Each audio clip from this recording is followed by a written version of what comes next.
All right. Welcome, welcome. Good morning, good afternoon. Thank you so much for joining us. Whatever time zone you are all in, we're so grateful to be in community with you this day. My name is Oriana Idas, and I'm a field coach with the School Crisis Recovery and Renewal Project. I'm joined by my colleagues, Leora Wolf-Prusen, Nikki McTotal, Jerry Wilcott, and we are just so juiced, excited, happy to be in this space with you. This year's Winter Institute is entitled Heart and Hand, Creating Generative Space for Collective Healing. We're so excited about this possibility to be in space with you, in generative space with you, an effort towards healing. And we are without a doubt sure that the impacts of this space, what we feel, what we share and create in this space, will have a resounding influence in the work that we're doing and the way we show up in our communities. So we understand what a big deal it is that you're sharing your time with us in this way, and we thank you. Today's offering is largely about slowing down and feeling. It's about making sense of our experience amidst unprecedented global community crisis as educators in school spaces, as those who tend to the wellness of others day in and day out. You will hear this multiple times throughout today, that today is an offering for you. We can eagerly jump to where is the tool, what is the thing, how do I do this? We want to interrupt or notice that as much as possible, and in whatever way possible, find it in us to show up for ourselves, for our own experience, for our own resourcing and settling. So this is a space for you to feel witnessed, affirmed, resourced, and held, because we believe that only from that space are we able to find the healing that we need. And imagine infrastructures, relationships, and ways of being that provide renewal, that provide justice and safety and liberation for ourselves and our young folks. So I don't want to belabor these, but I do want to just share that this is very much a call inward. This is an invitation to slow down and to notice, to bear compassionate witness to our experience throughout today, but our experience and all that we're holding in our work in this school year, in the last 3 years, and even within our lifetime. I would like to, before handing it over to Tiffani Marie, share these powerful words by our colleague, my comrade and sister, Dr. Noor Jones-Bey. I will just read out loud the latter part of this quote, but invite you to read the whole thing to yourself. We are sharing the deck. Naming a thing is about truth-telling. It is about leaning in to feeling until it transforms into words, color, or whatever shape it wants to take.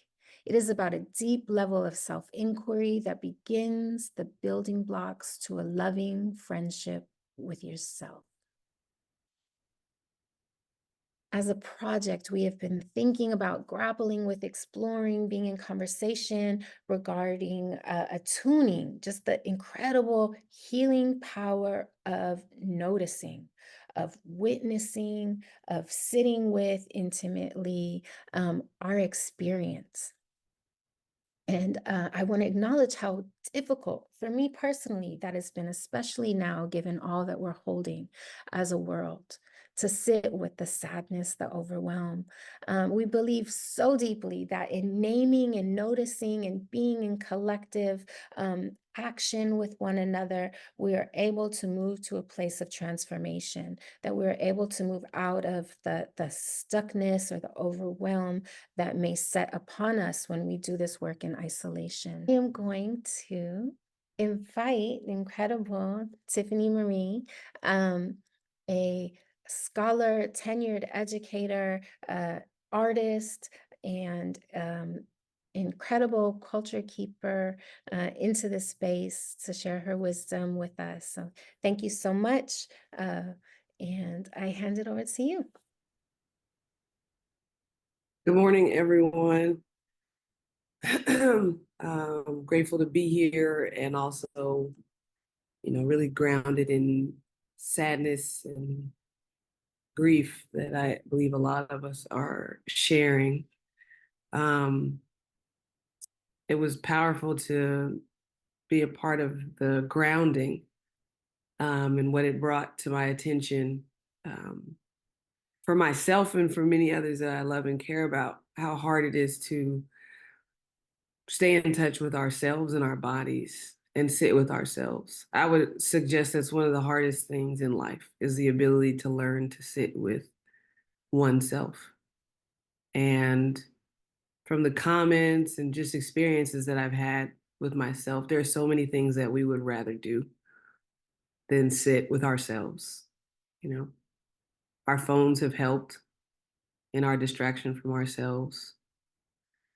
Around the nation, our children are suffering because of our refusal and fear of sitting with ourselves. We have structured entire societies and ways of being that reduce, that norm harm, and that justify it through ideas of success or civilization, all from what I believe to be the fear of just sitting with self. And so I'm grateful for this opportunity to do that with you all today. What I'll be sharing is what came up for me when I was invited to do just that, to sit with myself and the grief that came forward and my choice to sit in that grief and then the consequential healing that was associated with that. And so I want to walk folks through that process for me as an educator, as a granddaughter, and hope that you all will be able to focus on your bodies, what's coming up for you, and the grief and healing that you'll be called into as well in this process. And so for full transparency, today I'm going to be talking about death, and kind of in this process of our grief and our healing. And I'll be introducing a framework of mine that helped me in that process, Apocalyptic education. There were different forms of death that I had to confront. And I just kind of wanted to lay that out for folks to be able to better understand what I mean by that. And so there was part of what assisted me in my healing was to be able to experience natural death and learn from that in deep and meaningful ways. And what I mean by that are the ways in which frameworks of sustainability kind of mirror the natural world and our ability to sit with the natural world and learn from the trees, learn from roots, learn from their processes. The normed death that occurs there in healthy ways was really fundamental for me. It contributed to what I'm calling self-nominated death, parts of ego death, and this connection to doing, always doing and producing, this connection to allowing parts of myself to die that I thought I needed. And I'm also talking about the nefarious forms of death that are incredibly avoidable, but are a reflection of our relationship and commitment to norming white supremacist, patriarchal ways of being. And so, as I said, well into my teaching career, probably 14 years in, some would say that I was at the height of my career. My young people had traveled the world. They were producing, They were publishing at 16. They were impacting policy at the White House.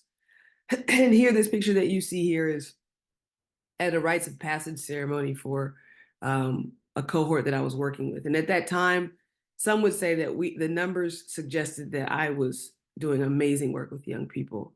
Every single child that went through our program was accepted and attended a four-year university.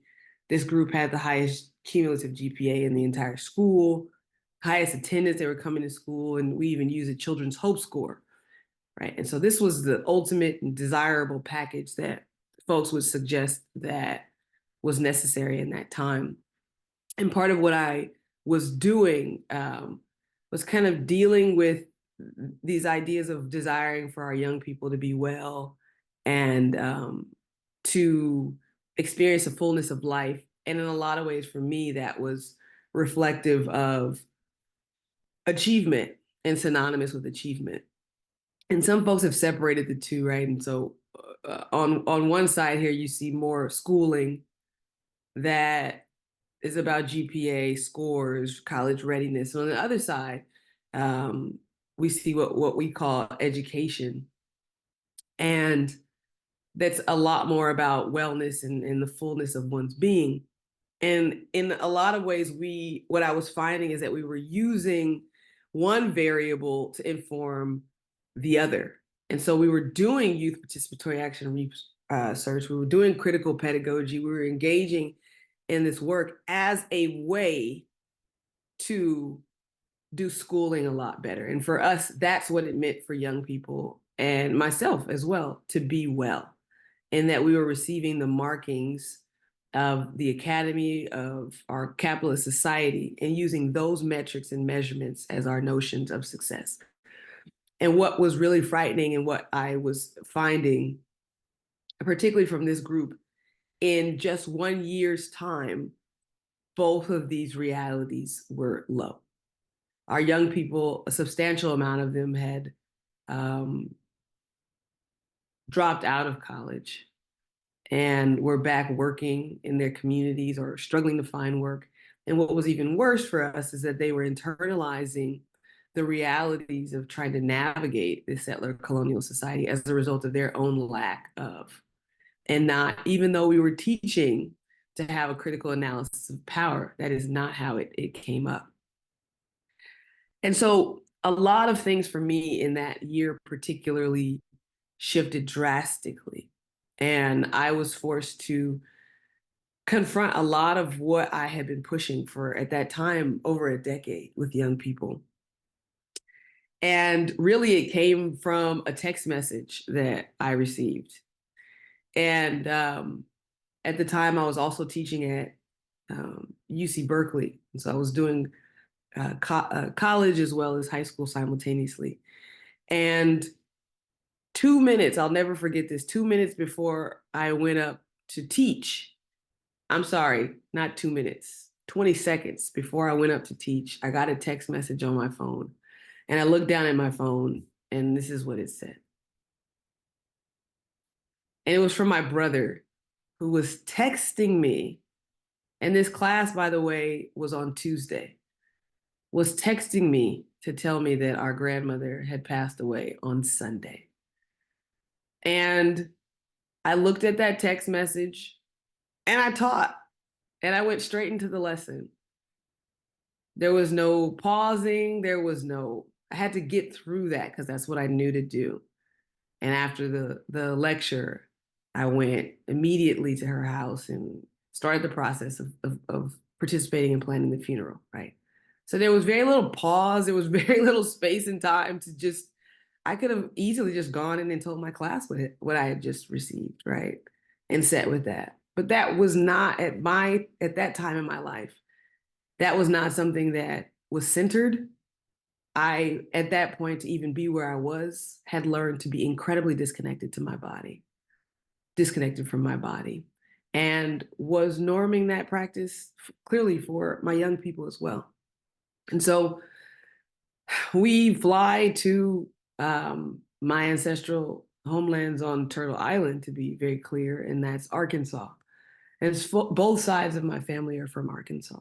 And so I clearly remember I would go there in the summers and fish with my uncle and catch our own food. My Uncle Lewis, who built his own home. And I would grow up there in the summers and I'd totally forgotten that. But when I landed, there was a sensation in my body that I had not probably ever felt. And it was very clear what it was. It was a sense of home. And as a young person, I moved probably every year of my life. And so that was harder to establish that back in the Bay. But when we landed, I felt this great sense of home. And we went there for very specific reasons. And that was to lay my grandmother to rest in her homelands as well. And this is who I'm talking about. This is Grandma Net, and that's little Tiffany behind her. And while there, I learned so much about her. I learned about her as the only sibling who left to push herself toward her notion of success, very similar to what I was teaching my young people. And in many ways, she was seen as the most successful sibling. She moved to California on her own. She started at the post office and as a janitor and eventually retired as a manager. She drove a Benz. She was seen as the most successful. And yet all of her siblings outlived her, right? And here she was returning as a very stressed person. Um, and I believe that was intimately connected to the notions of success that we were following and pushing. And I clearly remember after the ceremony, I was sitting amongst the trees and I was reading the work of Malidoma Somé and Robin Wall Kimmerer. And Arkansas has very, very specific trees. They are deeply rooted, they are strong, and they're mesmerizing. And when I was reading, Somé said that when there is a grief ritual in my village, it takes place in the open air among the trees, because that is the sort of thing the trees will echo and the earth will absorb most easily.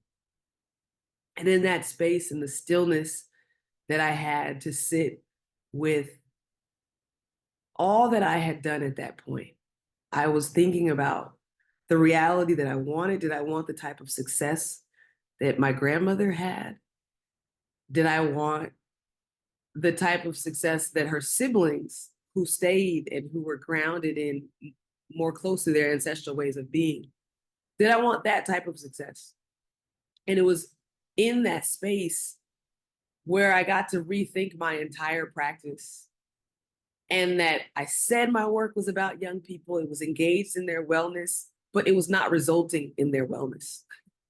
It was resulting in sustained, normed, and justified illness, actually.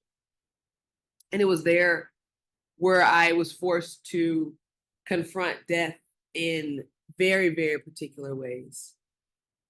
And in that, in thinking about my grandmother's life, the nefarious nature of her death, in sitting amongst the trees, in understanding that the death that happens in the natural world is necessary and leads to a very particular, and as Somé was talking about, those of us who get to slow down and sit and study and observe and listen, then we also are invited into a very particular type of self-nominated death. The parts of us that are not serving us, the parts of us and the ways of being and thinking that do not lead to the very reason that we entered the fields that we entered, that we took up the work that we take up. And there I was invited that day to differentiate two really important terms. And a lot of times we use them interchangeably. But in that moment, in that space, I was invited to rethink everything that I had been doing. and that I had a desire for our young people to lead sustainable, meaningful, and sustainable lives. But I was doing that by maintaining the existing structures in our society, and the two are incompatible. And it was amongst the trees, and it was amongst my grandmother's now burial site that I was able to differentiate schooling from education. And I sat there and I got to grieve all of the empty promises that I had offered young people. I was invited to grieve my own inability to exist in a world and a culture that saw me for my gifts and not these markings that I could offer. And I decided on return to focus particularly on the body and the ways in which what our young people were experiencing was showing up in their body.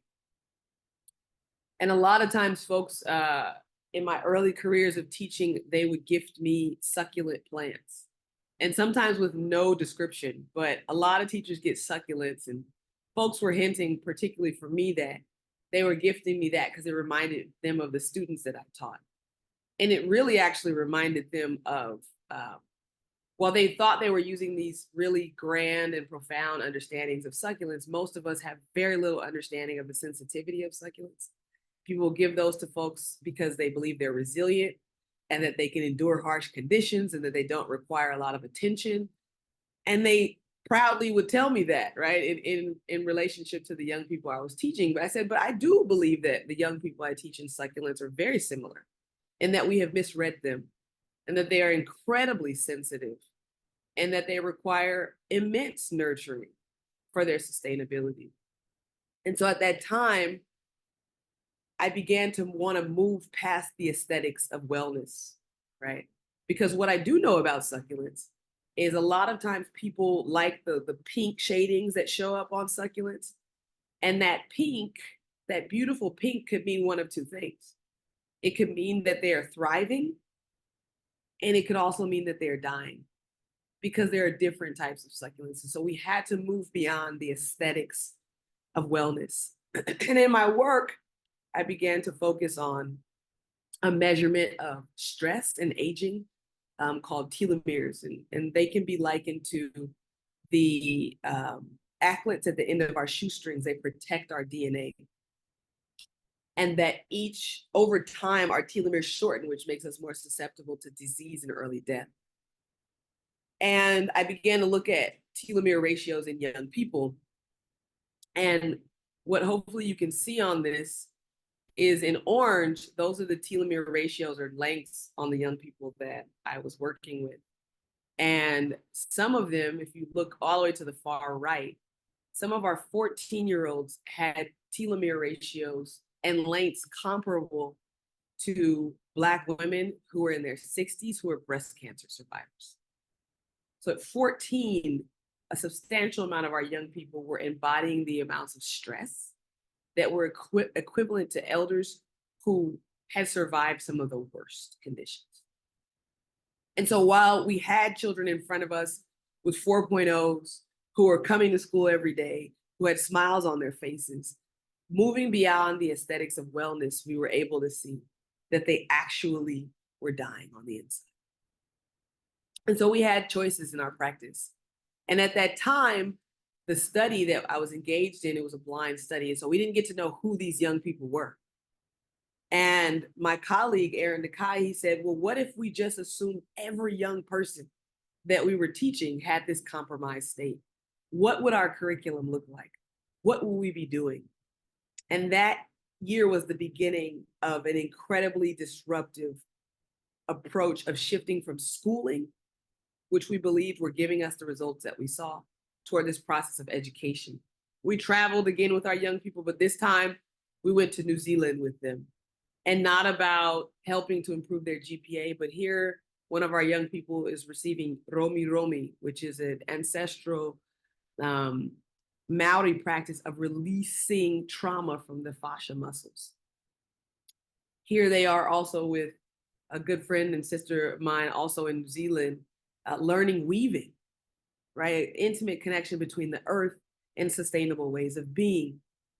Once back, we had intergenerational frameworks and models of education. This is Mama D, a Samoan educator who's coming to teach our young people. We had our young people teach even younger people, right? And here they are working with third graders. And on the board, I think the lesson is on patriarchy and feminism. And just at the end of that year, like I said, with telomeres over time, they shorten. Our desire was to slow down the diminishing of their cells and their DNA. And what we found at the end of that year was something more remarkable than the scientists that we were working with knew was actually possible. Is that we learned that with these particular cultural practices and ways of being, there was actually an intimate connection to the regrowth of their telomeres and the added protection of it on their bodies. Some of our young people up to 136% growth. And so it was another moment to slow down, to sit in, and to reflect. And at that point, when I entered the teaching profession, I embodied kind of what Andrade and others reform as. I had this desire for soft reform, and that I believed that there were problems that needed to be addressed, and if we could simply make institutional change, if we can get more children who look like me at this, a seat at the table, as we say, then things would get better. And I had to let some of that go. And then I embodied kind of this radical reform space of that with that first cohort I talked about, of giving them the tools to identify forms of oppression that were compromising their lives, right? The game is rigged, so if we want to win, we just need to change the rules. And then after the passing of my grandma, I had to sit with that. And I got to this place for myself of this beyond reform space where so much of what I was understanding of what it took for our young people to be well was destructive to this current structure that they were existing within. And it made me recall and remember this quote from ancestor Toni Morrison. And it also, for me, connected to my ancestral Arkansas roots, right? And she says, they straightened out the Mississippi River in places to make room for houses and livable acreage. And occasionally the rivers flood the places. And floods is the word they use. But in fact, it is not flooding, it is remembering. Remembering where it used to be. And she says, all water has perfect memory and is forever trying to get back to where it was. And it was such an intense experience to connect the idea of memory with destruction, of what happens when you sit and are able to connect with yourself and your body, particularly amongst the trees, particularly in the natural world. There is an epigenetic memory that gets activated. And when I started to engage that, when I started to engage the ways of being that my grandmother left and abandoned in order to be successful, when I started to center the wellness of my young people, it was incredibly destructive to the framework of schooling. And it's where I began to understand that youth wellness is antithetical to schooling, not education, but it's antithetical to schooling. And it reminded me of Edwidge Dandicat's, she has a book called Crick Crack, and there's a particular chapter called Children of the Sea. And in this, there's a young pregnant teenager who's migrating on a boat from the Caribbean. And the boat has a hole in it, and the boat is leaking. And the folks who are on the boat have one objective, and that is just to stay afloat. But Cillian, who's a young pregnant woman, is focused on this baby. She eventually gives birth to the baby on board. And she's caring for the baby while, boat dwellers they're just trying to keep the water out. So they start throwing off non-essentials. And after some time, one of the boat dwellers comes to terms with the fact that they haven't heard the baby cry. And they come to terms with something that she has not yet been ready to, and that the baby was actually stillborn. And they give her this opportunity, right, to grieve and then to part ways and focus on the reality of what was ahead of them. And they tell her that she needs to throw the baby overboard. And she does. And in within seconds, she jumps in with the child and drowns. And I was reading Crick Crack when I was like 16. I don't even know what I was thinking about when I was reading this. But when I came back from burying my grandmother and I was sitting in a new classroom and expecting new young people, I was on the phone with my brother and colleague, Kendrick Watson, and I said, oh my God, schooling is the dead baby. And he said, what? And I said, like in Crick Crack, we've been holding on to this thing that has not been working for us. We've been holding on to it because it's what we know, because what it would mean to let it go, what it would mean to let go would mean to disrupt and upset life as we know it. And that so many of us who have tempted to straddle the fence and we finally do, we end up jumping in right after. I said, oh my God, schooling is the dead baby. And I would begin to tell my colleagues about this, like there is a way of being and existing that can be healthier for our young people, that can be healthier for us. And I was telling them about my grief process. And so many people told me that what I was saying sounded incredibly apocalyptic. And I was telling a colleague of mine, Kinley Brown, and she said, you know, the thing about apocalypse is that it's been white literature and white film that paints it in such a negative light. And she said, an apocalypse, for those who have been harmed by the current society, for those who have had a boot on their neck the entire time, an apocalypse is something to rejoice. Because it is the doing away with a way of life that does not work for you. And it allows, just like in the natural world, the ways in which yarrow dies every season. It is a necessary death that can lead to greater ways of being. And so we said, let's go with it then. And let's name this new way of life, this new way of being after that. What if we embrace the scary?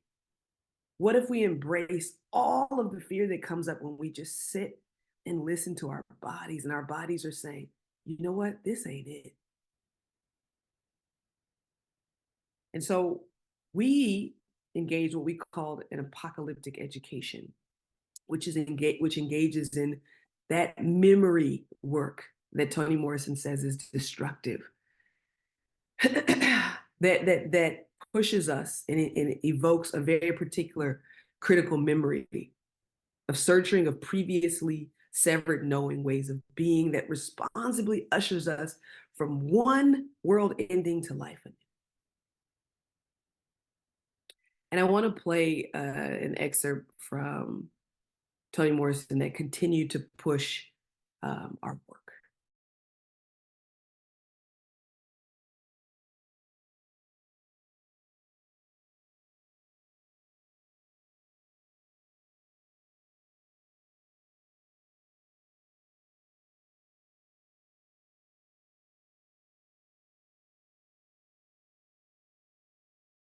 Whew, goodness gracious. I never found a clip that encapsulated my entire talk in the way that what? Right? The wrap up, I could just end right here, but I'm not. But what's also fascinating to me is that I didn't ever experience these clips or these interviews when she was here. Like I didn't see these things until she passed. And it's powerful to me, this like juxtaposition of her as this genius. And I wonder if people associate her genius to these types of quotes and sayings, or is it her embracing of the English language and the ability in which she can articulate her colonizer's language as well as she does? Or is the genius also reflective of this memory work that she talks about and the ways in which she understands? Toni Morrison is one of the first people who on record says she believed in this idea of flying Africans. It exists, right? So I always want to know, what's the genius? Which part is the genius, and how is that connected to our ideas of schooling versus education? So I want to close with an apocalyptic education framework, what we mean by that, as a way for folks to kind of understand the thinking and the being that I daily now attempt to engage. And that's a daily ceremony with death, right? And so in apocalyptic ed, it is a response to world endings. And as a descendant of Africans, as an African, right? We are aware, especially from West Africa, that we have survived many world endings, right? And so one of the first, or what this initial part of this framework begins to deal with is our responses to Ma'afa, to the slave trade, to this idea of understanding life as we know it is done and will never be the same. Some folks, including Toni Morrison, said that, and this is documented in the Ibu landing, or the belief in the Ibu landing, that folks looked at the possibility of enslavement and said no, and decided to fly away. Folks who are part of Ibu culture believe that they, in order to, when they die, they have to be reconnected with their ancestral realms. And so they walk in to the waters hand in hand under the belief that they then will fly away to their ancestral lands. Other responses to the plantation, to social death on Turtle Island was around. And a lot of times we don't teach about this in our history classes, that not every African who reached these shores went to a plantation.